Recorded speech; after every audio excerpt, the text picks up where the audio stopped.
Добро дојдовте на Скајнет, добро дојдовте во емисијата Урбан стил. Модата и стилот се главна тема вечерва, бидејќи моја вечерашна гостинка е Александра Спасовска. Со неа освен за модата и за добриот стил, ќе зборуваме и за самодовербата, за читањето, за перфекционизмот и за стресот. Доктор Јадранка Бибан овој пат зборува на тема диабетес, а благодарение на вашиот пројавен голем интерес за оваа тема, повторно со примариус доктор Коста Цветковиќ зборуваме на тема ботокс. Останете на Скајнет и уживајте во се она што подготвивме за денес. Перфекционист во смисла, кога нешто почнувам да го правам, јас не застанувам се додека не го направам совршено. А од друга страна, голема мана на перфекционизмот е што тешко се функционира во тим. Поточно, ако не го сработам само, мислам дека никој друг не може да го сработи. Меѓутоа, тоа обично станува збор за работа што јас сама ги работам, не би оставила на некој друг. Најинтересно е што луѓето кои биле скептици, кои биле уплашени од ботоксот, се најредовни пациенти. Значи, они се презадоволни од ботокс. Анти-ејдж третманот треба секоја жена и девојка да го започне после својата 20-та година, за да го одржи својот биолошки часовник, значи во одлична состојба и нормално кожата да изгледа здрава и негувана.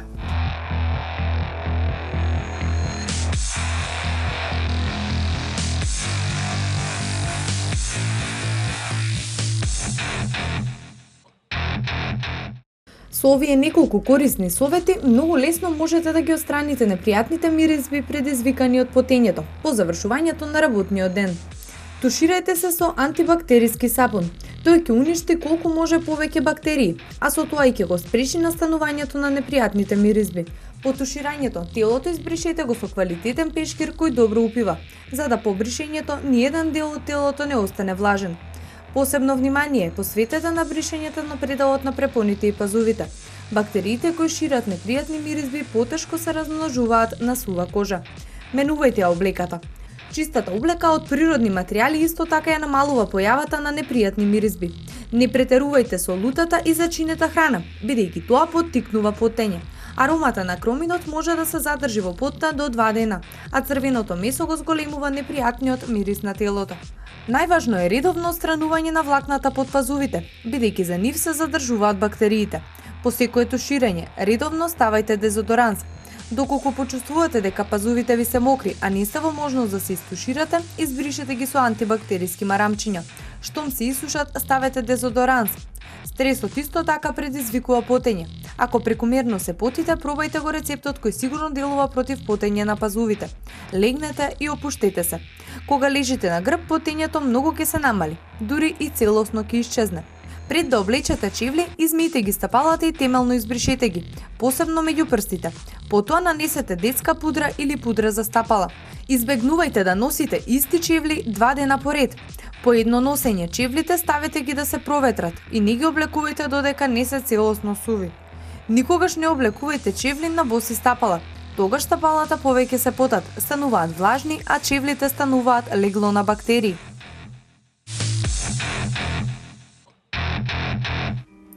Во дерматолошко-естетска ординација Дерма Плюс и овој пат не пречека примариус доктор Коста Цветковиќ, дерматовенеролог, подготвен да одговори на сите ваши прашања на темата за која вие покажавте особено голем интерес – ботокс.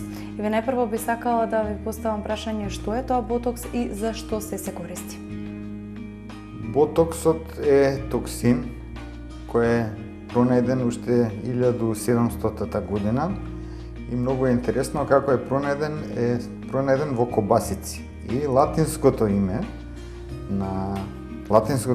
боток значи кобасица во превод, бидејќи бил пронајден во кобасиците и бил многу смртоносен.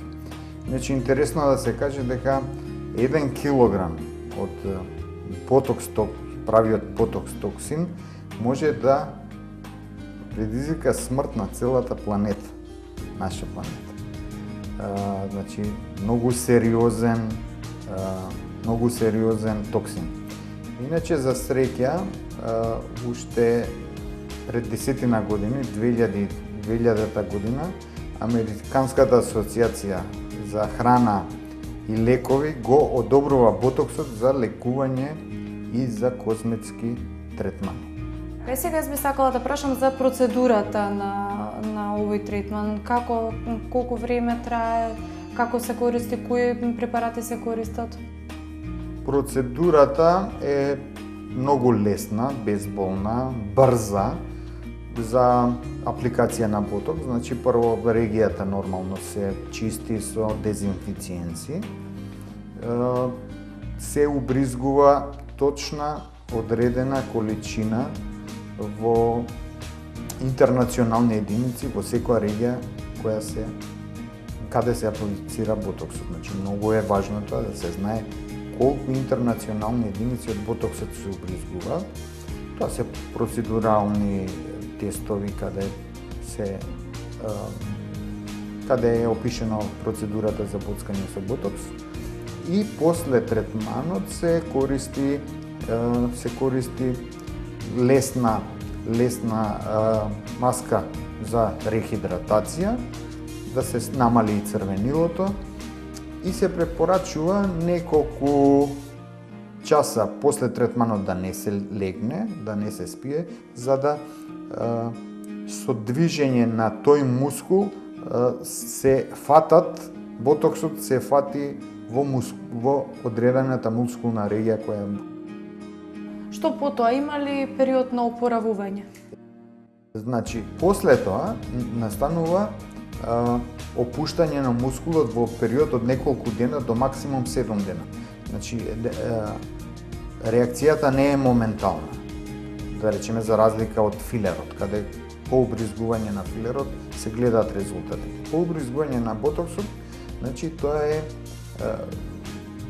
период до 7 дена за да настане саканата, посакуваната регија да се опушти, и ботоксот зависно од мускулатурата, зависно од регијата, држи до максимум 6 месеца. Значи, отприлика од 4 до 6 месеца е дејството на ботокс. Така, понатаму потребно да се направи нов третман за да се продолжи дејството. Точно. Се препорачува да се направи нов третман, некогаш, да речеме, кај помладите луѓе, каде имаме мимички брчки, се препорачува 3 последователни третмани на 6 месеца, за да подсвесната гримаса ја заборавиме и да после тоа нема потреба од ставање ботокс. Така. Дали постојат одредени лица каде што вие или одредени периоди во годината кога вие не го препорачувате ботоксот, кога ботоксот едноставно не е добра опција? Не, такви забрани, да речеме, во зависност од временските прилики услови не постојат. Постојат одредени правила кога смее, кога не смее да се користи ботоксот. Значи, ботоксот не се користи, да речеме, на регии кај што имаме хронични болести, кај што имаме ранички на лицето, улцерација, предканцерозни состојби, херпес кај што имаме на таа регија. Значи, се чека да се санира регијата за да се употреби. Така, постои ли посебна нега понатаму која треба да се применува на делот каде што е метнат ботоксот?